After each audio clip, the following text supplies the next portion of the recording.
Hey there, welcome to another episode of Cooking with Violet Vixen. Tonight we're doing a light, easy dinner, which I'm going to serve up with probably just wedges in the air fryer, Mr. Air Fryer. And it's a quick, easy one for 4 or 2 if you're really, really hungry. It is called Parmesan crumb chicken breast sandwich. Here's what we need. If you come on in, I'll show you the ingredients and talk you through what we're going to do. Okay, so first of all, we are going to need a heavy frying pan, which is over on the stove waiting, and 2 plates. I just use my tin plates because these are good for everything. One we're going to do the egg in, and one we're going to do the breadcrumbs with the Parmesan in. So ingredients are as follows: 2 chicken breasts. We're going to wrap these in cling wrap and hit them with if you haven't got one of these mallet things, you can use a rolling pin just to sort of roll it out, but that's probably better. 1 egg, which we're going to beat in one of the plates. 50 grams of white breadcrumbs fresh. I use wholemeal bread at the moment, and that's got grains in it. There's 44 grams, but it's close enough. 25 grams of grated Parmesan. That's the one there. I keep that in the bottom of the freezer. And 2 tablespoons of olive oil. So that is for cooking the chicken. To serve, we need 2 ciabattas, or bread rolls of equivalent. I've just got these ones which I brought in Coles the other day. They're stone baked mini subs, so they should be fine. So I've got 2 of those. If you want to serve 4, get bigger rolls, or you can do them on bread, whatever you prefer. 1/3 of a cup of mayonnaise. I'm yet to measure that out, but I can do that while the chicken's cooking. Lettuce, which we're going to shred. It's in there. I just grabbed a tomato. I'm going to slice that. Salt and pepper.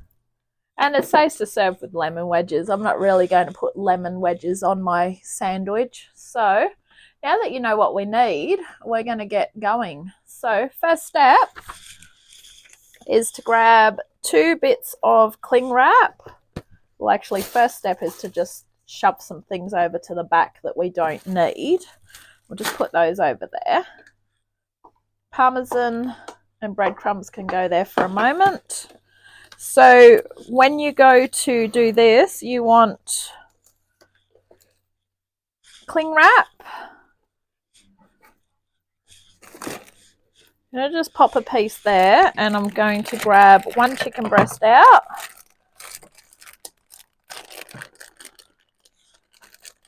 These came fresh from the butcher yesterday, so they should be fine. I don't need to wash them. And then just cover it with another piece. Okay. And then get your rolling pin / mallet. This has got 2 sizes. Just going to use that one. And just flatten it. So you're basically going to end up with, you know, when you buy a schnitzel, how they're really thin? That's what we're aiming for here. And the funny thing is, the whole recipe, and I have read my recipe, it does not tell you to cut these in half, yet it still serves 4. So personally, I would probably be cutting them in half once you've done this to make the 4. But I'm just going to keep mine to serve 2 because it's sort of supposed to be a light meal if it serves 4. And if you're serving 2, obviously it's the equivalent of having a normal chicken breast or a schnitzel. How's that for a bit of therapy, hey? All right, beautiful. There's the first one. Now we're going to do the same with the second one. I'm going to save wasting the cling wrap by reusing that cling wrap. I probably could have even kept it in this bag as well. Duh, Frederick. Sorry if your name's Frederick. All right, pop that on the top again. And let's go for another bash.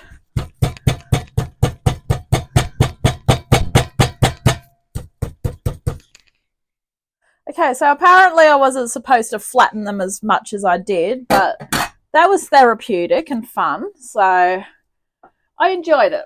Thanks. Okay, so grab your 2 tin plates. One is going to be for breadcrumbs and Parmesan. So give those a bit of a mix through. The other one, we're going to crack the egg into it and just whisk it with a fork. Make sure you got no shell in it. Shell sucks. There you go. Grab a fork.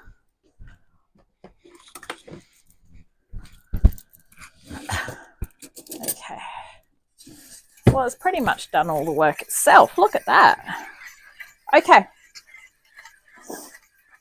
Dip each chicken breast into the egg. Now, this one's ended up being Jurassic size. This is what I mean. Now would be the time to cut them, okay? Which I probably should be doing anyway, because there is no way that is going to fit in that bread roll. Hold it up. Just make sure that any excess drips off. And then what I'm going to do is sit it in the breadcrumb while we do the other one. All right, beautiful. And flip it over. And then just move this one over. We're going to pop them back onto the plate that we had them on before. Oh, lovely. Okay. Now, the one way to flatten them is to just quite simply push them in. Tell it not to hog all the breadcrumbs because it's such a big piece of chicken. I won't say what I wanted to say. Okay. All right, in we go. All right.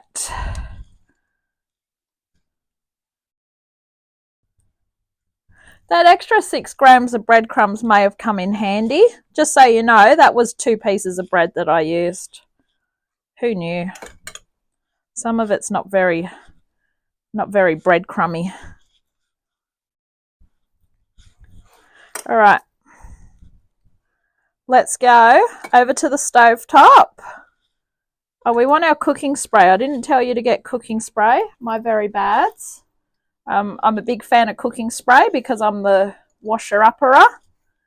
And it sucks to be washing up stuff like that. So I'm going to get the cooking spray and I'll meet you over at the stove. Okay, so hot plate at the back, heavy frying pan, 2 tablespoons of olive oil.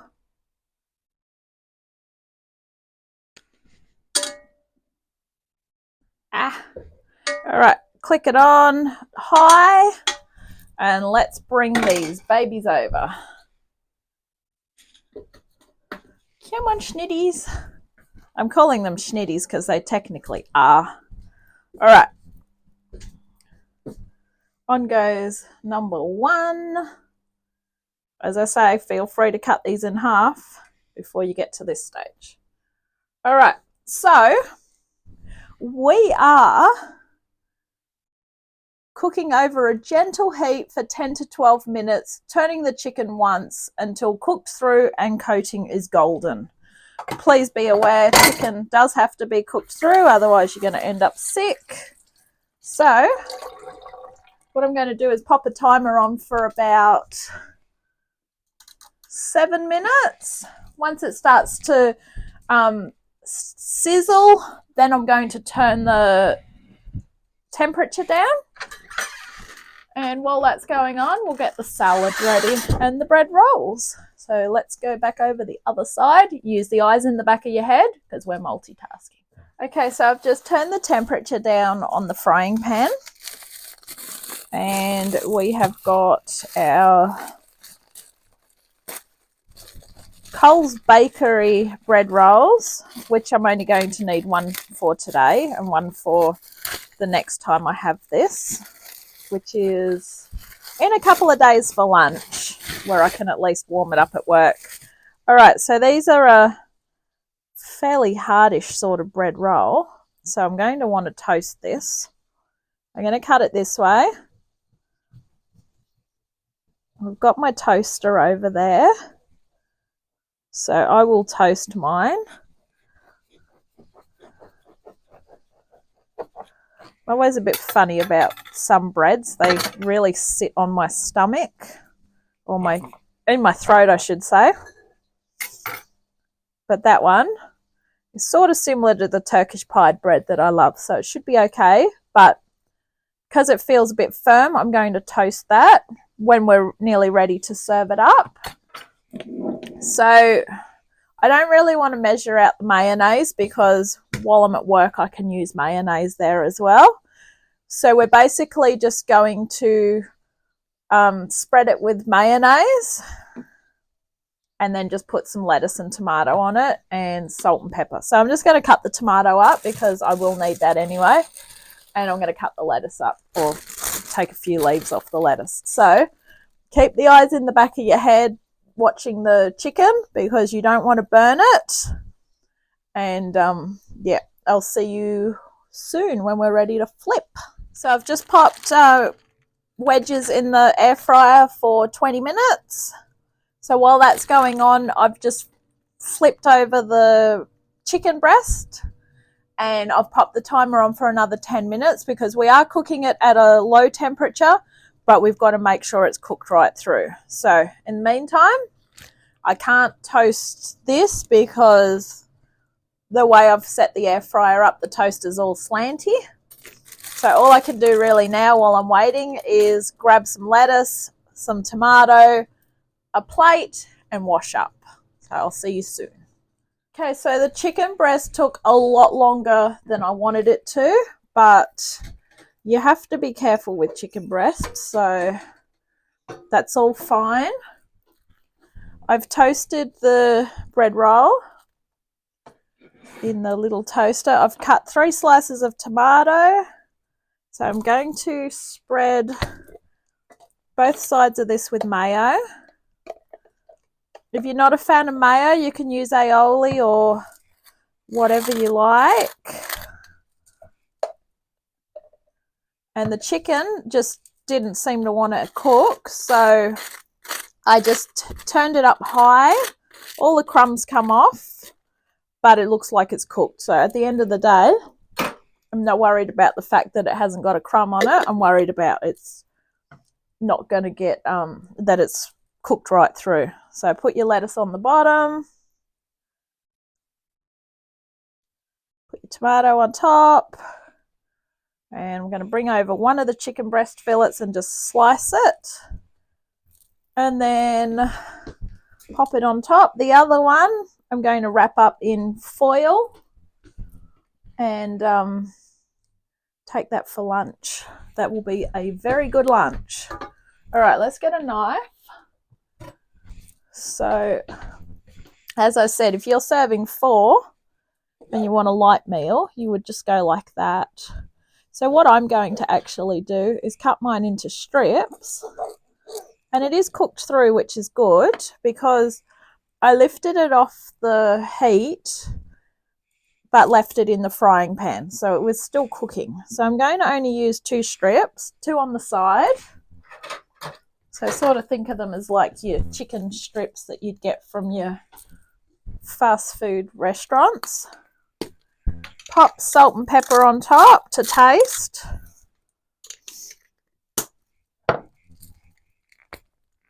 You can imagine there's a little bit of the Parmesan crust. I'm trying to open this and it's not even open. Yay. It's been a long week. It really has. This was supposed to be like a lunch, but because I went to the footy today, it's become my dinner and it's just gotten later and later. I dawdle. When I'm tired, I dawdle. All right, pop your lid on. That, my champions, is a Parmesan crumb chicken breast sandwich. I'm going to pop wedges on the side with some delicious dipping sauces. And I really hope you've enjoyed this episode. This is the last recipe from this book that I've been using, which is all chickeny recipes. And it's a really good book, actually. I will be popping it on eBay as I have done with the previous ones. The only ones that I don't sell are my scrapbooks that I've made up or anything that's been gifted to me that's very special. So this one is called Taste. I just knocked the top off my chicken. There you go. That's how awesome this book is. I just knocked the top off the chicken sandwich. You know how they say when something's awesome, it'll knock your socks off? I done one better. I knocked the top off my chicken sandwich. Okay, so it's called Tasty Chicken. And it's one from That's Life magazine, which I used to buy a lot. I've got a lot of recipes from that magazine because there's nothing fancy. They're good, easy recipes. And I like to cook a lot of their recipes. So this is the last one from here. So keep an eye out on my eBay store. You might be able to win that on auction. All right. Thank you for watching this episode of Cooking with Violet Vixen. You have been watching this, and I'll catch you soon. Good night.